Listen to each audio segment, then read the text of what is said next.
লক্ষ্মীর ভান্ডারের টাকায় ভাগ বসিয়ে অবশেষে শ্রীঘরে জায়গা হলো এক যুবকের।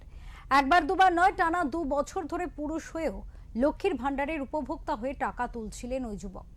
মুখ্যমন্ত্রী শুভেন্দু অধিকারী নিজেই ওই যুবকের কথা বলেন, তারপর ওই যুবককে ধরে শ্রীঘরে পাঠানো হয়। যুবক নিজেই জানিয়েছেন তিনি এই বিষয়ে কিছুই জানতেন না, এমনকি নাম কাটার জন্য তিনি বারবার বিডিও অফিসে গিয়েছিলেন, কিন্তু তাকে পাত্তা দেওয়া হয়নি। সবটাই প্রশাসনিক গাফিলতি। তবে শেষ রক্ষা হলো না। বুধবার নবান্ন সভাঘর থেকে রাজ্যের মুখ্যমন্ত্রী শুভেন্দু অধিকারীর মুখে যুবকের নাম আসতেই প্রশাসনিক তোড়জোড় শুরু হয়ে যায়। বুধবার রাতে তাকে গ্রেপ্তার করা হয়েছে। ধৃত যুবকের নাম রাকিবুল শেখ, বাড়ি বহরমপুর থানার রাধারঘাট 1 নম্বর গ্রাম পঞ্চায়েত এলাকার শিয়ালমারা। ঘটনা প্রকাশ্যে আসতে এলাকার মানুষ চমকে উঠেছেন। লক্ষ্মীর ভান্ডারের প্রকৃত উপভোক্তাদের নামের তালিকা নিয়ে দীর্ঘদিন ধরে প্রশ্ন উঠছিল। বহু সরকারি কর্মচারী মহিলার নামও রয়েছে লক্ষ্মীর ভান্ডারের তালিকায়। এমন সব ভুরি ভুরি অভিযোগ উঠেছে, তবে পুরুষ হয়ে লক্ষ্মীর ভান্ডারের উপভোক্তা, এই অভিযোগ এতদিন সামনে আসেনি। স্বাভাবিকভাবে এই ঘটনা প্রকাশ্যে আসতে চাঞ্চল্য ছড়িয়েছে রাজ্য জুড়ে।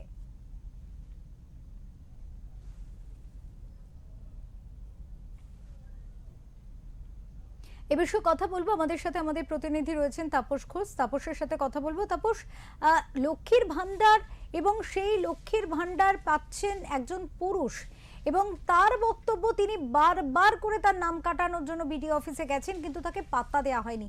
এটা তাহলে এইভাবে তাকে গ্রেফতার হতে হলো, এই কোথায় গিয়ে গাফিলতি ধরা পড়লো কি প্রশাসনের? এটা কি তার গাফিলতি নাকি প্রশাসনিক গাফিলতি, কি বলছে? দেখো অপূর্বা, লক্ষ্মীর ভান্ডারের উপভোক্তাদের তালিকা নিয়ে দীর্ঘদিন ধরে বিভিন্ন ধরনের উঠে আসছিল। তবে গতকাল রাজ্যের মুখ্যমন্ত্রী তিনি যে চাঞ্চল্যকর অভিযোগ করেছেন, এই অভিযোগ এতকালে উঠে আসেনি। মুখ্যমন্ত্রীর কথাতে যে বহরমপুরের শিয়ালমারা এলাকার বাসিন্দা যিনি পুরুষ, দীর্ঘদিন 2 বছর ধরে তিনি লক্ষ্মীর ভান্ডারে টাকা তুলে আসছিলেন তার অ্যাকাউন্টে। রাকিবুল শেখের যে বক্তব্য যে তিনি নাকি নিজে গেছিলেন তার নাম কাটানোর জন্য, কিন্তু বিভিন্ন সময় তাকে বিডিও অফিস যাওয়ার পরে তার সেখান থেকে ফেরত পাঠানো হয়েছে। তবে তার এই বক্তব্য যে কতটা বড় তা নিয়েও সংশয় রয়েছে, এবং এলাকার মানুষ একটা চাঞ্চল্যকর অভিযোগ যে একজন পুরুষ হয়ে তিনি 2 বছর ধরে লক্ষ্মীর ভান্ডারের টাকা পাচ্ছিলেন। রাজ্য সরকার কি তাহলে ঘুমিয়েছিল? কেন রাজ্য সরকারের যে সফটওয়্যার আছে, যে তালিকা রয়েছে, সেই তালিকায় কেন এটা ধরা পড়লো? এক্ষেত্রে এই যুবক তার স্থানীয় কোনো কাউন্সিলরের কাছে কোনো লিখিত জমা দিয়েছিল বা এরকম কোনো নথিপত্র কি সে দেখাতে পেরেছে?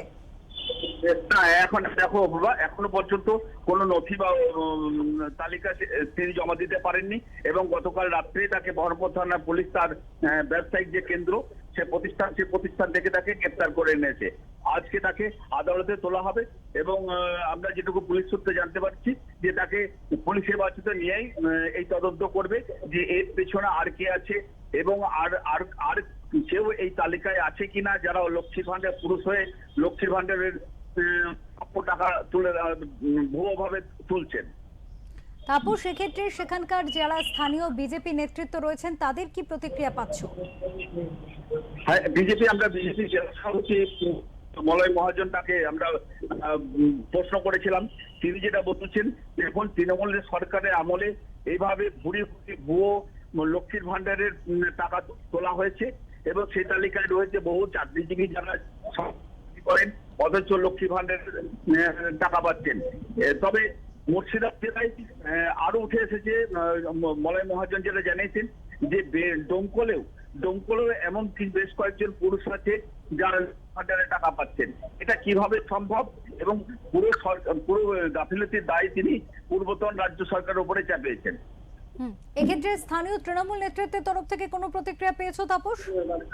হ্যাঁ, তৃণমূল নেতৃত্ব কথা বলেছিলাম আমরা। অপূর্ব সরকার যিনি জেলা সভাপতি, বহরমপুর সাংগঠনিক জেলা সভাপতি, তিনি যেটা বলছেন, এখন যে ভুয়োভাবে টাকা পেয়েছে তার সঙ্গে তৃণমূল কোনোভাবেই জড়িত নয়, এবং সে তৃণমূলের কোনো শাখা সংগঠন যুক্ত নয়। ফলে এই দায় সেই প্রাপকের, তিনি ভোট তুলেছেন তার উপরে তিনি এই দায়িত্ব চাপিয়েছেন। সুদীপ্তা, অনেক অনেক ধন্যবাদ। আমরা কথা বলছিলাম তাপস ঘোষের সাথে, আমাদের প্রতিনিধি। তিনি যেমনটা বললেন, সেখানকার স্থানীয় নেতৃত্ব বলছে, বিজেপির নেতৃত্ব বলছে তারা এই বিষয়ে তারা অভিযোগ তুলেছেন এবং তিনি গ্রেপ্তার হয়েছেন, যার নামে অভিযোগ ওই যুবক। কিন্তু যেটা তৃণমূল নেতৃত্বের তরফ থেকে বক্তব্য আসছে, যে তিনি বলছেন যে এই ধরনের ঘটনার সাথে তৃণমূল কখনোই যুক্ত নয়, যে ব্যক্তি এই ভুয়োভাবে তুলেছেন সেই ব্যক্তি এই বিষয়ে দায়ী।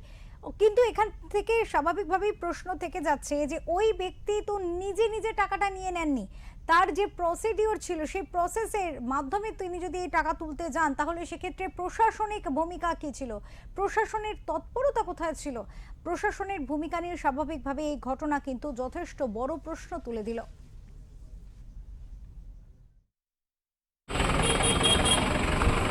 এটা আমি আজকেও দেখলাম এর মাধ্যমে, এবং এটাতে এটা হচ্ছে বিষয় যে লক্ষ্মীর ভান্ডার মানে তুমি এটা ফিমেলটা পাবে। হ্যাঁ, তো যেহেতু উনি একজন মেল, তো তার অ্যাকাউন্টে কী করে টাকা ঢুকবে, এবং এটা একবার দুবার নয়, মানে প্রায় 2 বছর ধরে শুনলাম আর কি। বিষয়টা আমি পুরোটা জানি না, কিন্তু যা শুনলাম, তবে একটা তো এটা হচ্ছে প্রশ্ন যে একটা ছেলেদের অ্যাকাউন্টে কী করে ঢুকে লক্ষ্মীর ভান্ডার যেহেতু, অতএব এটা তদন্ত করা দরকার, চেক করা উচিত। যেখানে দেখা যাচ্ছে অনেক লক্ষ্মী ভান্ডারে তারা পাচ্ছে না।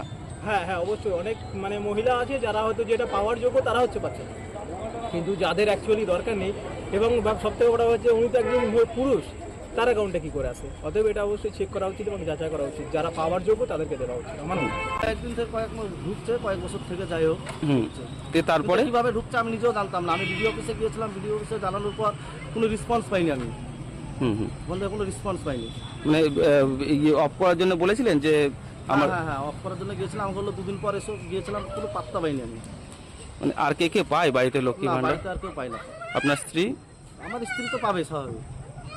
এই যে আজকে মুখ্যমন্ত্রী যে আপনার নাম করলো, কি মনে ভাবছেন, কিভাবে হলো এটা ঘটনাটা? যেটা হবে সরকার নিয়ম অনুসারে সেটা করতে হবে আর কি। প্রায় কতদিন থেকে পাচ্ছেন মনে হচ্ছে, আপনার কতটা জানেন? 2 বছর থেকে এরকম হবে, 2 বছর 1.5 বছর তো কীভাবে ঢুকেছে আমি নিজেও জানি না, কীভাবে ঢুকেছে আমি নিজেও জানি না। অ্যাপ্লাই কীভাবে হয়েছে অ্যাপ্লাই তাও জানি, আমি তো অ্যাপ্লাই করিনি। মানে যে অ্যাপ্লাই না করেও পাচ্ছেন, মানে এর জন্য কার কাছে গেছিলেন? এর জন্য দায়ী প্রশাসন, সরকার আর কি। সরকার দেখতে পাচ্ছে না যে একটা ছেলের অ্যাকাউন্টে কিভাবে টাকা ঢুকছে, সেটাও যাচাই করা দরকার ছিল।